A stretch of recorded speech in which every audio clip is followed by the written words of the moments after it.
Salut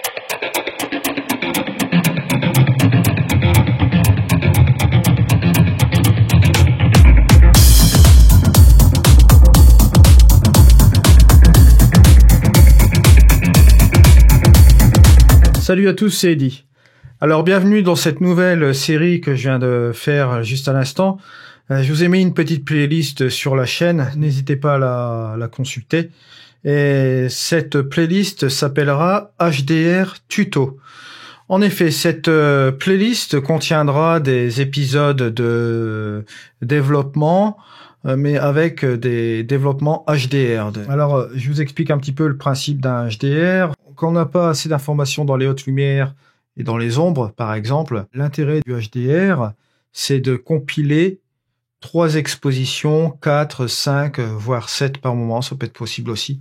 Enfin, quand vous êtes sur un full frame, sur un grand capteur, 3 expositions, la plupart du temps, ça peut être suffisant. Maintenant, si vous voulez en faire 5 et partir sur du digital blending, sur Photoshop, ça c'est encore autre chose. Mais là, pour l'instant, on est sur le HDR. Et pour cette petite introduction, j'ai pris une petite chapelle sur 3 expositions, la chapelle de Gun Walloway. Donc, on va les prendre tout de suite. Je vais les ouvrir. Voilà, un peu comme ceci. Voilà, alors ça c'est mon exposition de base, la -2 et la +2. Pas besoin d'alignement automatique GT sur trépied. Donc l'atténuation d'effet fantôme. Je vous invite à aller voir la formation Aurora HDR sur la chaîne. Je vous explique en fait sur cette formation toutes les fonctionnalités de Aurora HDR. On va prendre l'exposition principale de centre à la 0 comme image de référence. La quantité, on va la mettre sur moyen, on pourrait très bien la mettre sur supérieur et maxi. Je vous rappelle ce que c'est que l'effet fantôme, c'est lorsque vous avez des objets qui peuvent bouger dans votre photo. Là, en l'occurrence, on a des arbres, peut-être que les feuilles bougent entre les expositions. Donc, par mesure de sécurité, je sélectionne l'exposition 0, celle que je veux. Ça peut être très bien la +2 ou la -2. Et la quantité, on va la mettre à moyen. Au niveau de la réduction du bruit chromatique, quand vous êtes en faible luminosité, ça vous évite d'avoir du bruit chromatique, ça forcément. Au niveau des ombres, vous pouvez avoir éventuellement dans vos expositions du bruit. Donc, si vous cochez sur cette option-là, cela vous permet d'enlever ce fameux bruit chromatique. Et enfin, pour terminer, nous allons enlever l'aberration chromatique. Ça, vous le savez, hein, c'est ces petites franges qui peuvent se mettre aux extrémités là, ou bien au niveau des arbres, toutes ces choses-là. Donc, ici, vous créez le HDR en appuyant sur ce bouton bleu. Et voilà qui est fait. Donc Aurora nous a compilé les 3 expositions. Ça, c'était l'exposition centrale. Et là, en combinant les 3, comme vous pouvez constater, ça nous fait un bon gros fichier volumineux avec toute cette plage dynamique dans les hautes et les basses lumières. C'est très bien comme ça. Alors moi, ce que je vous conseille de faire, vous voyez, je me suis mis en filtre ici, en mode de vue unique. D'accord ? Ce que vous pouvez faire, c'est afficher tout. Là, forcément, vous avez l'affichage de tous vos filtres sur le côté. Contrairement à Luminar, vous savez, sur Aurora, vous avez tous vos filtres qui sont affichés là. Hein. Mais ce qui se passe, c'est que pour plus de lisibilité, moi, je vous conseille de mettre le mode de vue unique. Je vous explique pourquoi. En fait, en mode de vue unique, vous voyez, vous cliquez ici une fois. Bon, vous tombez sur le mode de développement. D'accord, développement haut. Ici, vous avez les couleurs. Il ferme automatiquement le premier module HDR basique et il revient en couleur. Là, amélioration HDR, la même chose. C'est-à-dire que vous traitez point par point vos filtres. Et vous avez plus de lisibilité cette fois-ci. Donc là, nous allons commencer déjà par le principe de base. Moi, ce que je vous conseille de faire par l'origine, comme vous pouvez constater, l'exposition est déjà bien contrastée du début à la fin. Donc ça ne sert à rien de jouer vraiment avec l'histogramme au niveau du développement, puisque Aurora vous génère déjà directement une exposition qui est déjà correcte à la vue. Donc, pour ma part, ça reste mon humble avis. Moi, je préfère enlever l'histogramme et passer directement en mode créatif. Ici, avec le smartphone, vous savez que si vous allez complètement vers la droite, vous allez éclaircir votre image, ou vers la gauche, vous allez l'assombrir. Mais on ne va pas affecter vraiment les couleurs. Je vais rajouter sans doute un petit peu de contraste. Ouais, voilà, un peu comme ça. Juste là. Une balance des blancs, je vais peut-être revoir un petit peu cette balance. Alors, je vais prendre peut-être... Ça c'est sympa. Voyons un peu avant, après. Ouais, j'aime bien comme ça. On va déboucher un petit peu les ombres légèrement. Là, au niveau d'Aurora, vous avez vraiment les 3 expositions compilées. Donc, on a vraiment une bonne plage dynamique. N'hésitez pas à utiliser les curseurs. Toujours avec prudence, bien sûr. Ensuite, on va passer à la rubrique couleur ici. Et là, je vais rajouter un petit peu de vibrance. Voilà. Toujours faire un petit contrôle avant-après. Là, bien entendu, il faut toujours analyser votre image quand vous faites un flux de travail et vous posez toujours les bonnes questions sur ce que vous allez faire. Déjà au niveau compo, qu'est-ce qu'on a toujours cette petite chapelle ici. Je me dis, bon, allez, ça pour plus tard, ce sera de la structure. Ici, j'ai les arbres qui sont ici. Ici, j'ai le feuillage. Bon, faut jouer un petit peu sur le feuillage. On va voir si on peut pas faire un petit éclat de l'image. Et ce que je peux faire aussi, c'est là, je regarde mon ciel. Je l'équilibrerai bien avec un filtre polarisant. On va voir un peu cela. Vous voyez? Comme j'ai fait les ajustements basiques et que je joue un petit peu sur les couleurs, on va rajouter un calque. Ici, un calque de réglage. Dans Aurora, contrairement à Luminar, le pinceau, vous l'avez, mais simplement sur le calque de réglage. Là, on va s'occuper de la chapelle. On va revoir un petit peu notre organisation. Donc ici, je vais taper chapelle. Voilà, petite erreur avec mon clavier. Comme ceci. Voilà. Et là, ce que nous allons faire tout de suite, c'est une amélioration HDR. Mais là... je vais utiliser mon petit pinceau. On va faire directement notre masque. Alors là, une fois que j'ai appliqué mon masque, là nous allons nous amuser un petit peu avec la clarté HDR. Juste un peu comme ça. Et la structure intelligente. Voyons ce que ça donne. Avant... Et on va ajouter un petit peu de microstructure. Voilà. Pas trop mal comme ça. Je regarde par rapport à avant, voilà. Tac. Voilà, on a ajouté déjà vraiment quelque chose de très très bien. Pourquoi pas aussi les accentuations des détails sur les petits. Juste sur les petits, ouais, comme ça. C'est pas mal comme ça. Maintenant, on va ajouter un autre calque. Hop. Et sur ce calque-là, on va s'occuper des feuilles. On va agrandir notre pinceau ici. Je vais continuer à faire un petit masque, peut-être, ouais, voilà, juste là. Et on va partir sur un éclat de l'image. Alors là, on va monter la luminosité. Forcément, le lissage.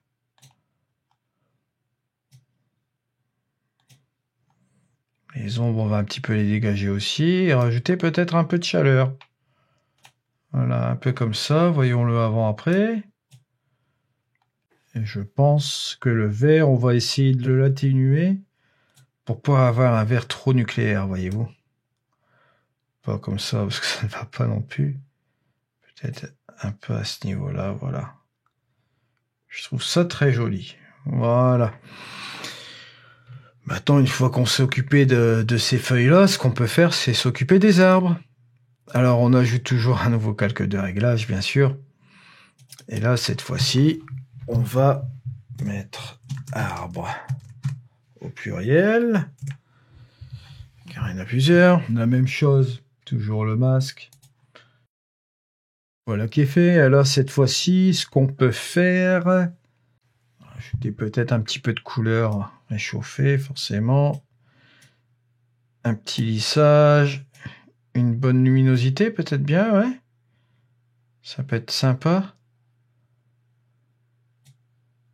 On va même dégager les ombres, ouais.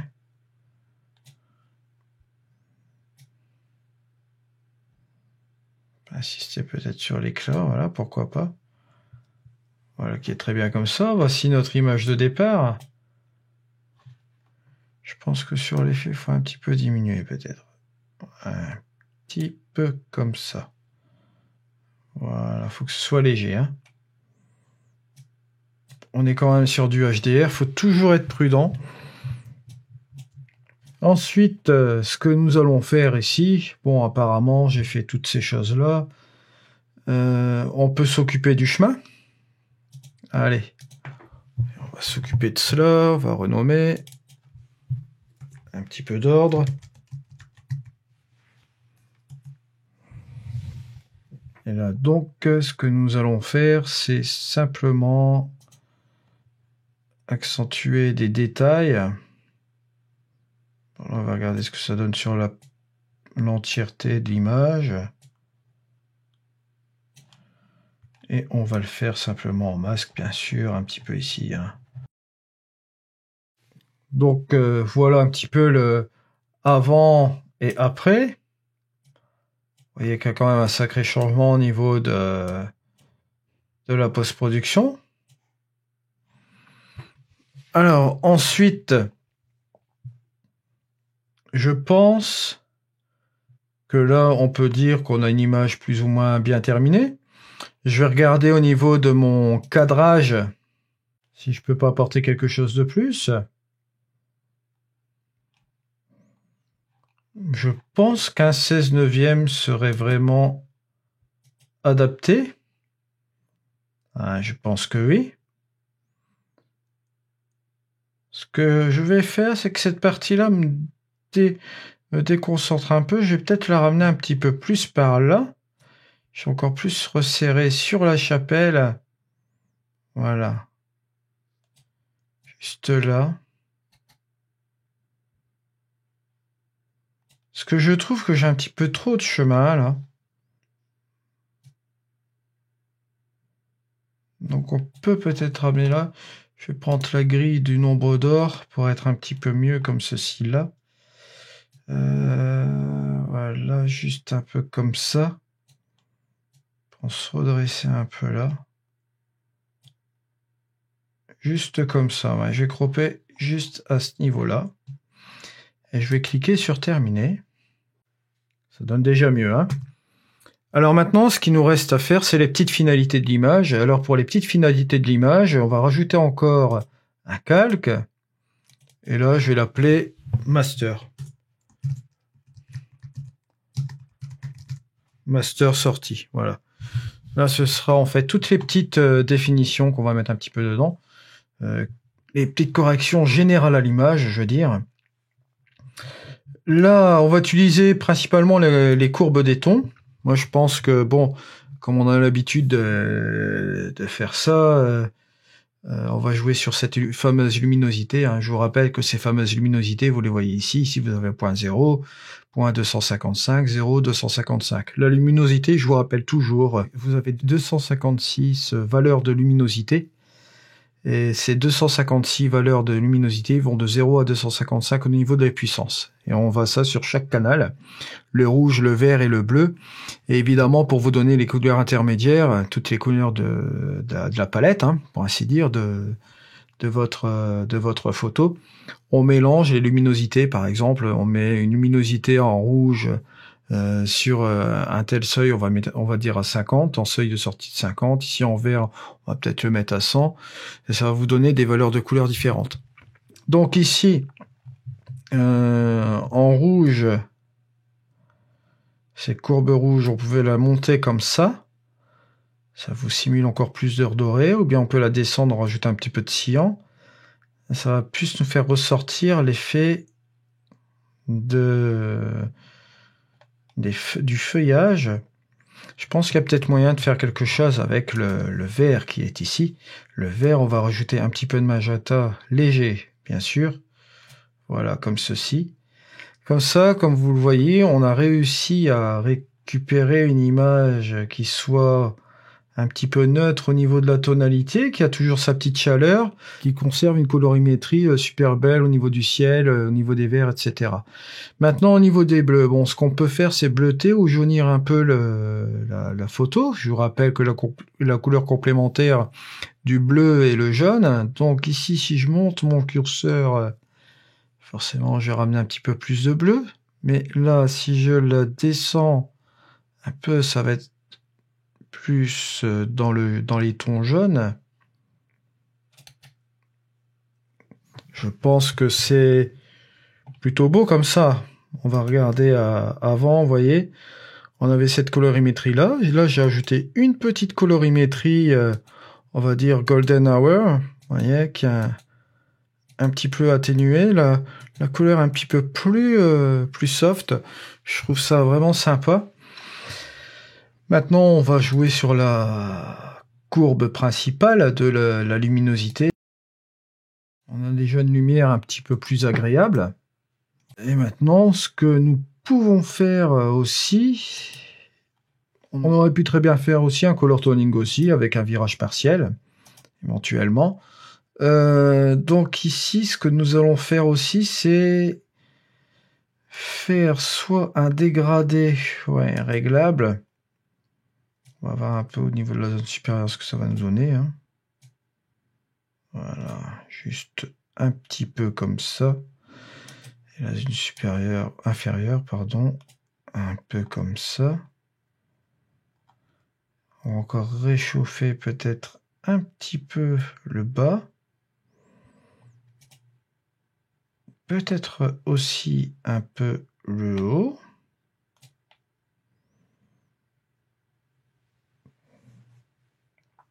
On peut aussi rajouter encore un petit peu peut-être de lumière comme ceci au niveau des ombres, voilà. Là, c'est vraiment la finalité qui va nous donner vraiment des effets lumineux très très bons. Au niveau des hautes lumières aussi, ça.